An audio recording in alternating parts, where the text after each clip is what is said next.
महाराष्ट्र के कोकण क्षेत्र में मुंजिया नाम का भूत का प्रकार है।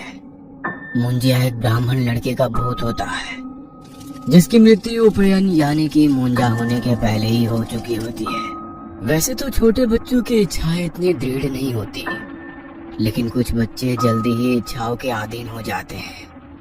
और ऐसा ब्राह्मण बच्चा जिसकी कोई दृढ़ इच्छा अधूरी रह जाए, मरने के बाद वो मुंजा बन जाता है। मुंजा या तो पीपल के पेड़ पर वास करता है या कोई कुएं में। ज्यादातर मुंजिया लोगों को कोई तकलीफ नहीं देते, लेकिन कुछ ऐसे भी होते हैं जो लोगों का जीना मुश्किल कर देते हैं। अमावस की रात थी, सब तरफ अंधेरा और खामोशी छाई हुई थी, लेकिन गांव से बाहर तात्या साहेब पाटिल के बाड़े के आंगन में कुछ मंत्रों का जाप हो रहा था। 200 साल पुराने पीपल के पेड़ के नीचे कुछ खौफनाक रस्म हो रही थी। पेड़ के नीचे सोजर बाई, उसका पति तात्या साहब और उनके दो नौकर धनाजी और अनाजी और छोटी लड़की बंधे हुए हालत में एक काले पत्थर पर छाती के बल पड़ी हुई है। उसका मुंह बंद है। अनाजी उस लड़की को उस पत्थर पर दबाए खड़ा है और धनाजी के हाथ में कुल्हाड़ी है। उनके पीछे सोजर बाई अग्नि के सामने बैठी है और उसका पति उसके बगल में खड़ा तमाशा देख रहा है। हे तारणहार, मैं तुम्हें इस कुंवारी लड़की की भेंट चढ़ा रही हूँ। कुंवारी लड़की छटपटा रही है और चिल्लाने की कोशिश कर रही है। कृपया इसका खून पीकर अपनी प्यास बुझाओ और इसकी आत्मा के साथ अपनी इच्छाएं पूरी करो और बदले में मेरी मनोकामना पूरी करो। उसके बाद सोजर अपने हाथों से अपने गले पर अंगूठा घुसाकर इशारा करती है और धनाजी उस बच्ची के गले पर कुल्हाड़ी मारता है और धनाजी के चेहरे पर खून की छींटें उड़ती है और लड़की का कटा सर जमीन पर गिरता है। लड़की को छोड़ो और जल्दी से बाड़े के अंदर भागो, वो आता ही होगा और मुड़कर बिल्कुल भी मत देखना, वरना उसका निवाला तुम बनोगे। और उसके बाद सभी लोग भागते हुए बाड़े में चले गए। दूसरी तरफ उस पीपल के पेड़ पर कुछ हलचल हो रही थी। तभी पेड़ से मुंजिया ने जमीन पर छलांग लगाई। वो चारों तरफ अपनी नजरें घुमाने लगा, ये तसल्ली करने के लिए कि कहीं कोई उसे देख तो नहीं रहा। और तभी उसे दूर एक पेड़ के नीचे किसी आदमी के होने की भनक लगी और वो फिर से पीपल पर चढ़ गया। वो आदमी मुंजिया को देख बहुत डर गया था। गांव के वीरानों में मिल रही कुंवारी लड़कियों की लाशों के पीछे छुपा राज उसके सामने आ गया था। इसका मतलब उस पीपल पर मुंजिया का वास है और पाटिल ही कुंवारी लड़कियों की बलि मुंजिया को चढ़ा रहे हैं। लेकिन तभी उसे पेड़ के ऊपर से कुछ हलचल महसूस हुई। उसने ऊपर पेड़ पर देखा और उसके पैरों तले जमीन फिसल गई, क्योंकि मुंजिया उसी पेड़ पर आ गया था। वह डर के मारे चीखा, लेकिन तभी मुंजिया ने उसके कंधे पर छलांग लगाई और उसकी गर्दन मरोड़ दी। कुछ 8 महीने पहले तात्या साहब का बाड़ा। और जोर लगाओ, और जोर लगाओ। अनाजी और धनाजी दरवाजे पर लात मार रहे थे। वो अंदर पहुंचते हैं तो छत से सोजर बाई फंदे पर लटक रही थी और अपने पैर हिलाते हुए तड़प रही थी। धनाजी और अनाजी ने भागते हुए उसके पैर उठाए। कुछ देर बाद, ये तुम क्या करने जा रही थी? तो फिर क्या करूं? हमारी शादी को 25 साल बीत गए हैं, लेकिन मैं अभी भी कोई संतान को जन्म नहीं दे पा रही हूँ। अरे कितने वैद्य, कितनी औषधि खा ली, बहुत मंदिर मस्जिद घूम आए हैं, बहुत कुछ कर लिया हमने, लेकिन फिर भी मैं बांझ की बांझ ही रह गई। अब मैं जी कर भी क्या करूं? तुम चिंता मत करो, मुझे आज ही बाभल गांव के एक तांत्रिक के बारे में पता चला है। अब सिर्फ वही हमारी मदद कर सकता है। दूसरे दिन काले कपड़े पहना एक तांत्रिक जमीन पर बैठा है। उसके सामने सोजर बाई और तात्या साहब बैठे हुए हैं। तुम्हारे पिताजी ने 30 साल पहले वो बाड़ा एक ब्राह्मण से खरीदा है। वो बाड़ा खरीदने के बाद तुम्हारे पिताजी आंगन के कुएं में डूब मर गए।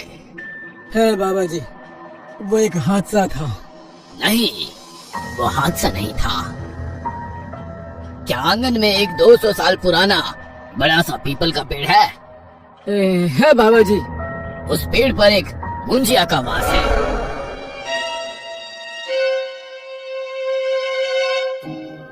क्या मतलब एक ब्राह्मण लड़की की आत्मा?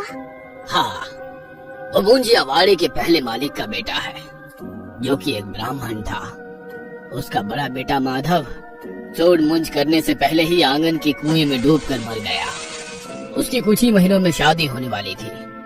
उसमें वासना भरी थी जो पूरी नहीं हो पाई, इसलिए वह मुंजिया बन गया।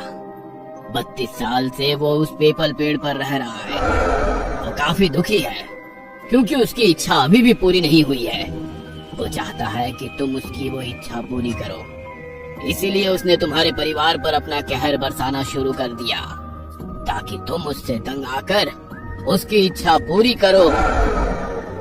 उसने तुम्हारे पिताजी को कुएं में डुबा कर मार डाला, लेकिन फिर भी तुम लोग उसके इशारे को नहीं समझ पाए। इतने साल से तुम्हारे बच्चे नहीं हुए, फिर भी तुम्हें इस मुंजिया के बारे में पता नहीं चला। खैर, वो चाहता है कि तुम उसे खुश करो और फिर तुम्हें खुद की संतान होगी। तो अब क्या करे बाबा जी? मुंजिया को खुश करो। लेकिन कैसे? उसे 4 कुंवारी लड़कियों की बलि चढ़ाओ। ये सुन वो दोनों काफी चौंक गए। उन्हें अपने कानों पर बिल्कुल भी विश्वास नहीं हुआ। लेकिन कुंवारी लड़कियों की बलि लेकर वो क्या करेगा? क्या वो अपनी वासना उनकी आत्माओं से पूरी करेगा? पता नहीं, लेकिन वो कुंवारी लड़कियों का खून पीना चाहता है और उनकी आत्माएं अपने कब्जे में करना चाहता है। तुम इस बात को ठंडे दिमाग से विचार करो। इसके बाद वो दोनों वाड़ी पर आए। बहुत विचार करने के बाद उन्होंने ये तय किया कि वो मुंजिया को खुश करने के लिए 4 कुंवारी लड़कियों की बलि देंगे। तात्या साहब ने उसके 2 वफादार नौकरों को बुलाया। अनाजी और धनाजी दोनों सगे भाई थे और पीढ़ी पर पीढ़ी उनके खानदान के मर्द पाटिल के यहाँ नौकरी करते आ रहे थे। तात्या साहब ने उन्हें कुंवारी लड़कियों को उठाने का जिम्मा दिया और उसके बाद वो आदिवासी, गरीब गांव वाले और बंजरों की कुंवारी बच्चियां उठाने लगे। उन्होंने चौथी बलि चढ़ाई, लेकिन उसके 3-4 महीने बाद भी सोजर बाई पेट से नहीं हो पाई। यह देख वो फिर से तांत्रिक के पास गए। तब तांत्रिक ने कहा कि मुंजिया अभी खुश नहीं हुआ। वह तुम्हारा उसके प्रति पूरा समर्पण चाहता है और चाहता है कि तुम उसे तब तक कुंवारी लड़कियों की बलि चढ़ाओ जब तक वह खुश ना हो जाए। तात्या साहब और सोजर भाई के पास कोई दूसरा रास्ता नहीं था, इसीलिए वो इसके लिए राजी हो गए और फिर बलि का सिलसिला शुरू हो गया। गरीबों की कुंवारी लड़कियां उठाए जाने लगी और उनकी बलि मुंजिया को चढ़ाई जाने लगी और मुंजिया उनके खून से अपनी प्यास बुझाने लगा। वह कुंवारी लड़कियों के आत्माओं के साथ न जाने क्या करता, इसकी खबर किसी को नहीं थी। इस इलाके में हो रहे हत्याओं से पूरा महाराष्ट्र दहल उठा था। लोग अपने बच्चियों को दिन में भी घर से बाहर नहीं निकलने दे रहे थे। पुलिस इस पर अपनी जांच कर रही थी, लेकिन आरोपी कोई भी सबूत नहीं छोड़ रहे थे। इसलिए मुंबई से सीआईडी ऑफिसर देश पांडे अपनी टीम के साथ उस गांव में पहुंचे। उन्होंने जांच शुरू की, लेकिन कोई भी सुराग नहीं मिला। आज का दिन कुछ बंजारों को गांव के जंगलों में अन्ना की लाश मिल गई, जिसकी गर्दन मरोड़ दी गई थी। उसका सर पीछे की ओर मुड़ा हुआ था। सीआईडी ऑफिसर देश पांडे उस जगह पहुंच गए। उस जगह से पाटिल का वाड़ा बस सामने ही था। तभी उसकी नजर उस पुराने पीपल के पेड़ पर पड़ी। यह हत्या बाकी हत्याओं से अलग है, क्योंकि इसकी मौत गला काट कर नहीं हुई है। हाँ सर, लेकिन जिस तरह से इस आदमी का सिर उल्टा मोड़ दिया है, इससे ये पता चल रहा है कि ये काम किसी साधारण आदमी का नहीं है। ये कोई पहलवान का काम है। लेकिन शायद इस हत्या का बाकी हत्याओं से कोई संबंध नहीं है, क्योंकि कुंवारी लड़कियों की हत्याएं बलि के लिए की गई है। ये कुंवारी लड़कियों की बलि कैसे चढ़ाई जाती है? उसी इलाके का एक हवलदार उनके साथ था। वो बोला, जी, किसी देवी को या फिर भूत या राक्षस को साहब। क्या भूत प्रेत पीपल के पेड़ पर रहते हैं? ऑफिसर देश पांडे ने उस पीपल की ओर देखकर कहा। हाँ साहब। पुलिस को वहाँ देख पाटिल के दोनों आदमी धनाजी और सनाजी वहाँ पहुँचे। उन 2 पहलवानों को देखकर देश पांडे उन पर ही शक करने लगे। खैर, उसके बाद जांच के दौरान वो मृतक अन्ना के घर पहुँचे। क्या आपके पति की किसी से दुश्मनी थी? नहीं जी, लेकिन मुझे लगता है कि उनकी हत्या पाटिल के आदमी धनाजी और अनाजी ने की है। लेकिन आपको ऐसा क्यों लग रहा है? क्योंकि कुछ दिन पहले उन्होंने मुझसे कहा था कि एक रात जब वो खेत से लौट रहे थे तब उन्हें रास्ते में अनाजी और धनाजी जमीन खोदते हुए दिखे थे। उनके पास ही जमीन पर एक बोरी पड़ी थी। ऐसा लग रहा था मानो उसमें कोई इंसान हो। जब उन्होंने उनसे पूछा कि उसमें क्या है तो वो बोले कि इसमें गाय का मरा हुआ बछड़ा है। लेकिन उन्हें शक हुआ क्योंकि इतनी रात को कौन बछड़ा दफनाता है। और उसके ठीक 7-8 दिन बाद गांव की दूसरी जगह कुत्तों ने जमीन से एक लड़की की लाश कुरेद कर बाहर निकाली थी। शायद मेरे पति उन पर ही नजर रख रहे थे और उन्होंने कुछ देख लिया था, इसीलिए उन दोनों ने उनकी हत्या कर दी। ये सुन ऑफिसर देश पांडे को हत्याओं की जांच में मजबूत दिशा मिल चुकी थी। उन्होंने धनाजी और अनाजी पर पूरी नजर रखी, लेकिन धनाजी और अनाजी काफी तेज और चालाक थे। अनाजी और धनाजी को ये बात पता चल गई कि पुलिस उन पर नजर रखे हुए है। शाम को वो वाड़े के पिछले दरवाजे से बाहर निकले और जंगलों से दूसरे गांव की तरफ गए। वहां से गुजरते वक्त उन्हें जंगल में एक औरत दिखाई दी जो 9-10 साल की बच्ची के साथ जंगल में लकड़ियां जमा कर रही थी। अनाजी ने चुपचाप पीछे से जाकर उस औरत की सिर में लाठी मारी और औरत बेहोश हो गई। उसके बाद अनाजी ने बच्ची का मुंह दबाकर उसे उठा लिया और उसे वाड़े में ले आया। रात हो चुकी थी, सब तरफ अंधेरा छा गया था। रात के 12 बज रहे थे। मालकिन, एक बार फिर से सोच लो, पुलिस वाड़े पर नजर रखे हुए है। अगर आज हम बलि चढ़ाएंगे तो पुलिस हमें रंगे हाथों पकड़ लेगी। मुझे मुंजिया के प्रति समर्पण दिखाना है। अगर पुलिस वालों से डरकर मैंने बलि नहीं चढ़ाई तो मुंजिया गुस्सा हो जाएगा और मेरे सभी किए कराए पर पानी फिर जाएगा। हम रुक नहीं सकते। अगर पुलिस बीच में आती भी है तो भी हम बच्ची की बलि चढ़ाएंगे। ऐसा कहकर वो लोग बच्ची को लेकर आंगन के पीपल के पेड़ के नीचे आ गए और उन्होंने तेजी से बलि की विधि शुरू कर दी।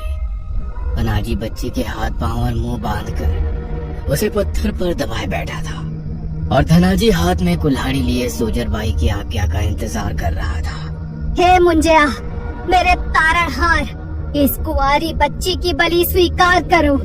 वो आगे बोलने ही वाली थी कि तभी रिवॉल्वर से गोली चलने की आवाज आई। ऑफिसर देश पांडे वहाँ अपनी टीम के साथ पहुँच गए थे। रुक जाओ, वरना मैं गोली चला दूंगा। ऑफिसर देश पांडे धनाजी पर दूर से रिवॉल्वर रोकते हुए बोला, मुझ पर कृपा करो मुंजिया। धनाजी, काट दो।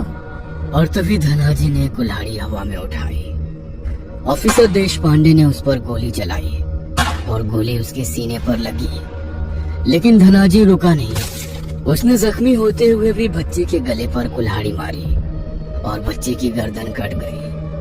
उसका सिर जमीन पर गिर गया और कटोरी में धड़ से निकलता खून गिरने लगा। धनाजी अपनी वफादारी साबित करते हुए मारा गया और जमीन पर गिर गया। जंगल में भागो और पीछे मुड़कर मत देखना। सोजर भाई चिल्लाई और जंगल में भागने लगी। उसके पीछे पाटिल और अनाजी जंगल में भागे। ऑफिसर और उसकी टीम उनका पीछा करने लगी, लेकिन लोकल हवलदार बच्चे की तरफ भागा। वो निर्दयी हत्या देख उसका दिल दहल उठा था। तभी उसे पेड़ से हलचल सुनाई थी। उसने ऊपर देखा और उसके रोंगटे खड़े हो गए। वो चिल्लाया, लेकिन तभी मुंजिया ने उस पर छलांग लगाई। दूसरी तरफ ऑफिसर देश पांडे और उनकी टीम ने सोजर भाई, उसका पति और अनाजी को पकड़ लिया। जब वो वापस पीपल के पेड़ के पास आए तो सामने का नजारा देखकर वो सिर से पांव तक हिल गए, क्योंकि पीपल के पेड़ के नीचे हवलदार की बड़ी डरावनी तरीके से मुड़ी हुई लाश पड़ी थी। सोजर भाई ने बच्चे की लाश की तरफ देखा। वहाँ पर उसका कटा सिर नहीं था। वह देख वो खुशी से चिल्लाई, उसने सिर उठा लिया, उसने सिर उठा लिया। मुंजिया खुश हो गया। यह सुन उसका पति तात्या साहब पाटिल भी खुशी से नाच उठा। पुलिस ने उन्हें अपने हिरासत में ले लिया, लेकिन कुछ ही दिन में अनाजी ने पुलिस कस्टडी में खुद की ही गर्दन मरोड़कर खुदकुशी कर ली, ताकि कोर्ट को उसके मालिक और मालकिन के खिलाफ कोई सबूत ना मिल सके। और कोई सबूत ना होने के कारण कोर्ट ने सोजर बाई और उसके पति तात्या साहब को बाइज्जत बरी कर दी। और ठीक 9 महीनों के बाद तात्या साहब पाटिल के भाड़ा बच्चे की किलकारियों से गूंज उठा। पाटिल के घर एक बच्चे ने जन्म लिया, एक ऐसा बच्चा जिसका चेहरा किसी जानवर की तरह बदसूरत था, शरीर पर जानवरों जैसे बाल थे। तभी पीपल के पेड़ पर बैठा मुंजिया जोर जोर से हंसने लगा। तुमने सिर्फ बच्चा मांगा था, वो इंसान हो या जानवर ये तुमने नहीं बताया था।